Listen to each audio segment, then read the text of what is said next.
In 1981, the average American bought their first house at age 29. Today, that number has hit an all-time high of 38 years old. For nearly a decade, you've been told the same story. Just work harder, save your money, stop buying coffee.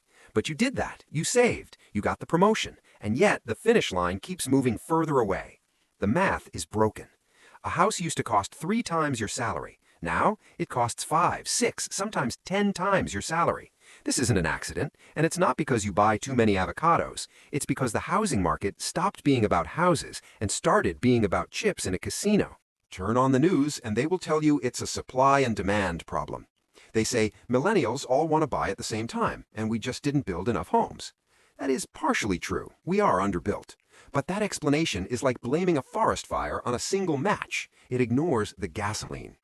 Because if it was just about families needing homes, prices would rise slowly with wages. But look at this. In 2021, home prices spiked 40% in 2 years.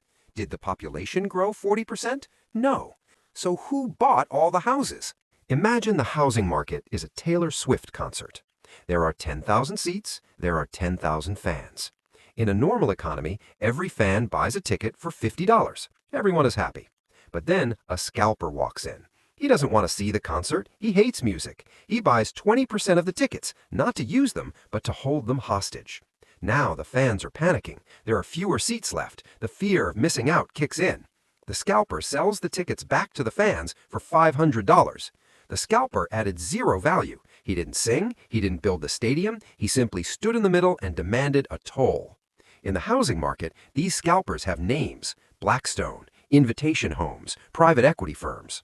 In 2024, investors brought nearly 25% of all single-family homes sold in the U.S.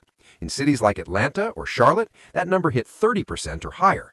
And they don't buy like you. They don't need a mortgage. They pay all cash. You are trying to buy a home to live in. They are buying a yield-generating asset to diversify their portfolio. You cannot compete with an algorithm that buys a neighborhood in 4 milliseconds.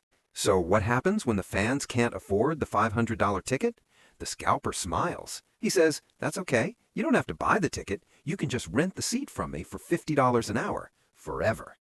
This is the end game. It's called the Rentership Society. If you can't buy, you must rent. And who do you rent from? The same companies that outbid you for the house. You are paying off their investment with your salary. They turn the American dream into a monthly subscription service. And just like Netflix, the price will go up every year. So is it hopeless? Not entirely.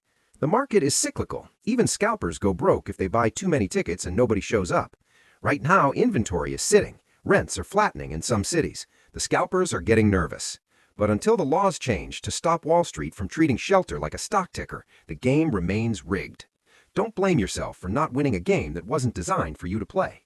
Save your cash, be patient, and wait for the scalper to panic.